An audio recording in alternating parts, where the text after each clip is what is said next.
Hi everyone, this is a video that I've sort of debated whether to do or not. So it relates to my own neurodiversity. I touched upon it in my parent and anxiety video I did a couple of weeks ago, where I mentioned my dyslexia and dyspraxia. This is all about the hidden side of neurological conditions that people don't really discuss, which is, strange enough, anxiety. I personally see my own neurological condition as generally as a positive thing, and on the whole it allows me to see the world in a whole different way, but it can increase stress and anxiety. So I was diagnosed with dyslexia and dyspraxia when I was 10. Now my mum realised when I was 3 that things weren't quite right.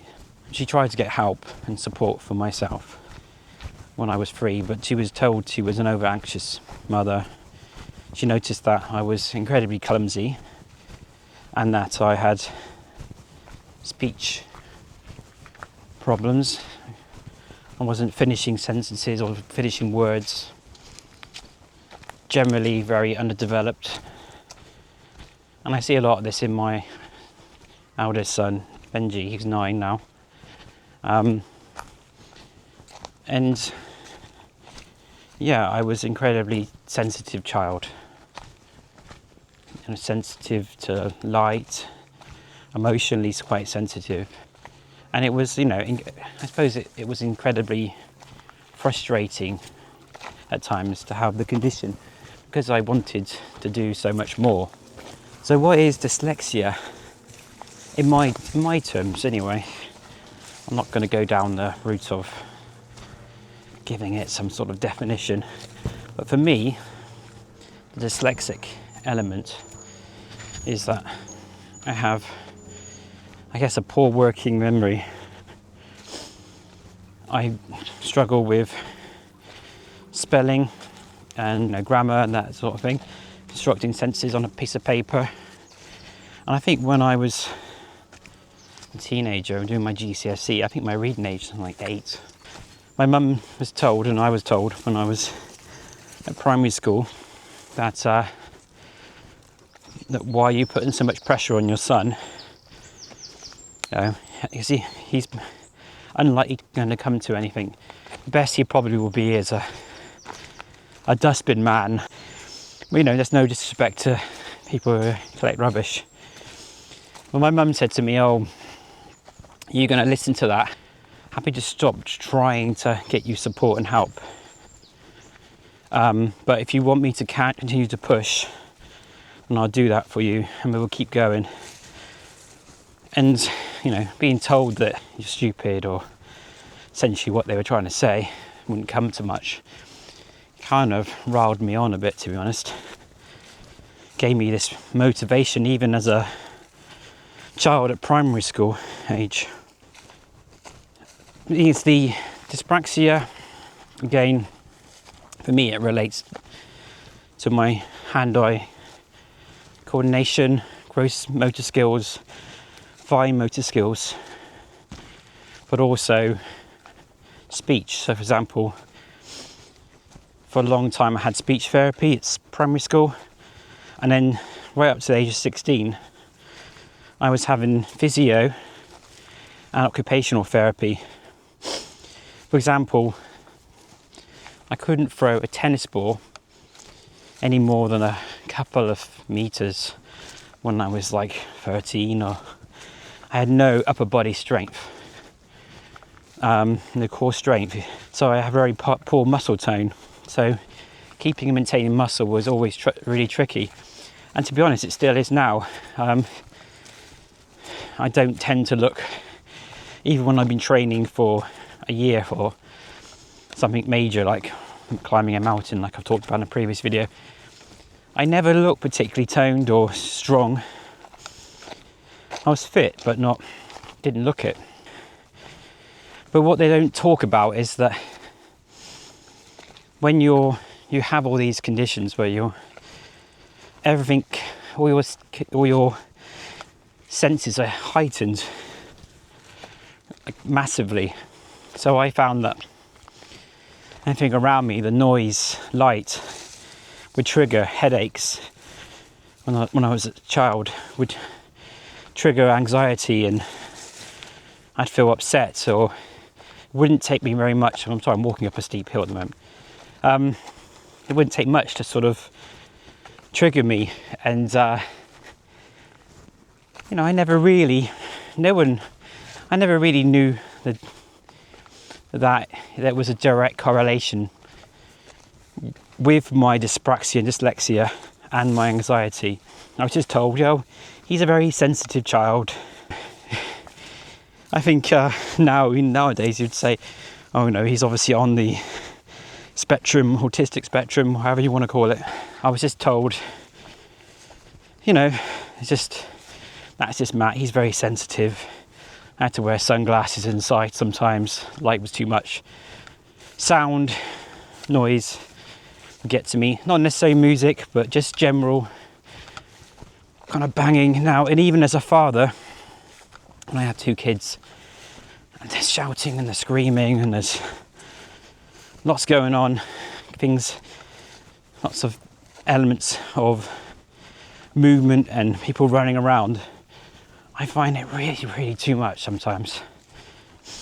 And also in a working environment. I talked about it in a previous video, in the anxiety parenthood video, about when I was working as a mushroom importer and how the intensity of that job caused me to become addicted to painkillers. All that kind of heightened element can be a bit too much for me sometimes. It's only been the past 10-15 years that I really started to realise that that direct correlation between having neurodiverse condition like dyspraxia or dyslexia, or whatever which one it causes this, or a combination of the two, and that link with anxiety is very much direct. I find that when you're in an environment where there's lots of elements, lots of screaming, or kids upset, or shouting, or you're in a work environment, it's all very disconnected. Everything's so disconnected, and you're trying to compute all this in your head, like all these different elements going on at the same time.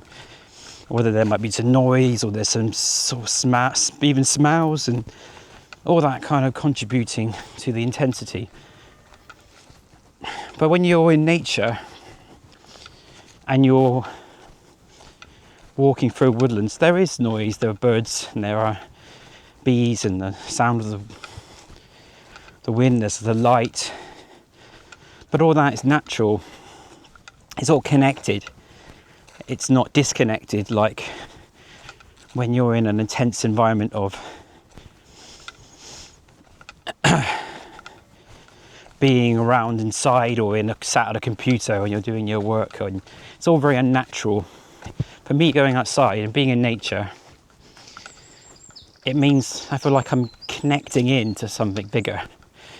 Whether that's just, purely just because everything in nature is very much in this cycle, or whether it's more a spiritual connection, or whether it's just purely just nature in harmony with itself.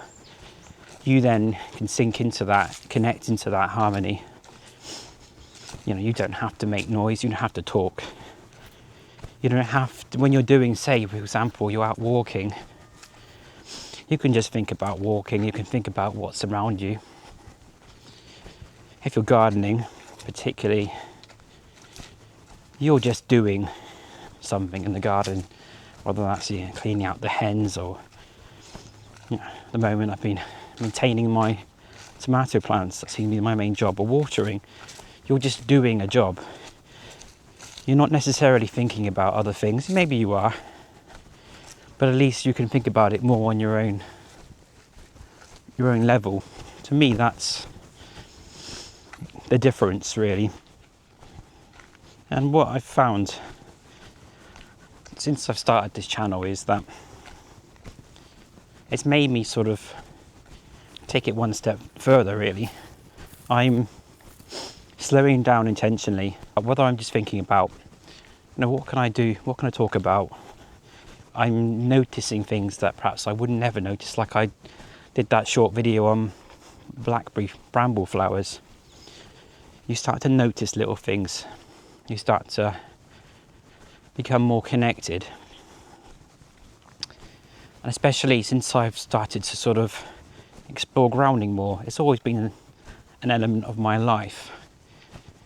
But mainly, it was never meant to be the massive intention to make grounding or earthing as such a major part of my channel. But when I started to do it more for the channel and make that intention to do it every day, I noticed that when I'm grounded to the earth and connected to the earth, it just helps that whole process of being even more connected with nature and what's around you.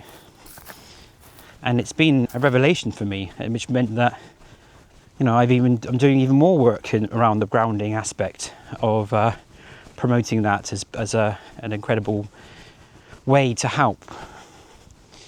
You don't necessarily have to have neurodiversity to understand and benefit from what I'm talking about in this video, because I feel that these points still applied when you're in this disconnected world, especially now with modern devices, mobile phones. I think they make you more disconnected than even before. And you're sat at a computer and you've got all these electronic devices working around you. So I think people can really hopefully gain something from what I'm talking about in terms of getting out in nature more.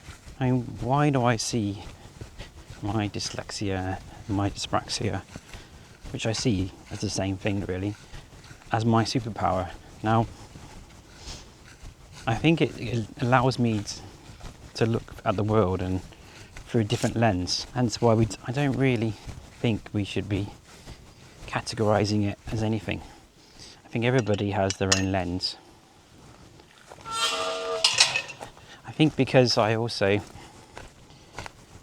is so intense and I'm quite sensitive to what's around me in terms of light or noise or visual input. It means that when I'm disconnected from all that sort of disconnection, I suppose you'd say, and more connected with nature, I hopefully feel like I can become more connected, because I notice things like the sound of the insects flying around me, the detailing on the leaves, detailing of flowers, the sound that I'm making as I'm walking,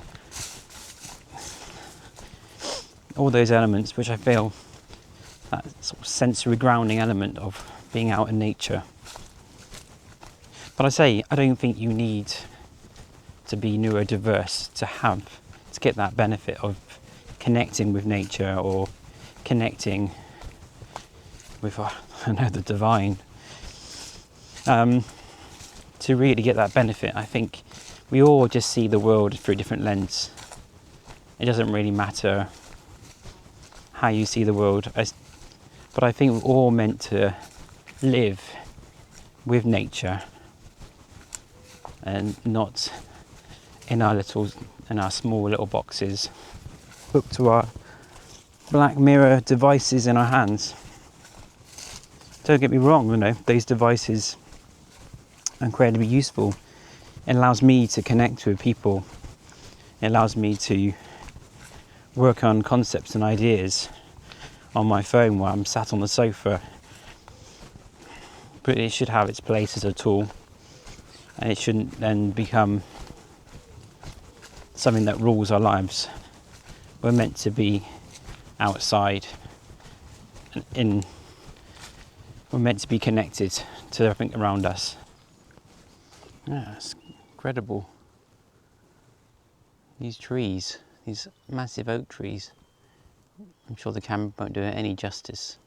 I'm pretty much pointing my camera vertical now. They're incredibly tall. I'm surrounded by them. Maybe that's sometimes that can be a bit of a problem. When I'm doing these walk and talks, I have to almost go out separately without my camera to really experience, now I'm going to get lost now, experience what I missed the first time, if that makes sense. So whether you have a neurodiversity or you don't know, or you're just you, I always suggest get outside, touch a tree, take your shoes off, and reconnect to the actual World Wide Web, not to the internet. And I think it really can help if you're finding it, life to be too intense. It can really help as a way of coping with the stresses of life. So,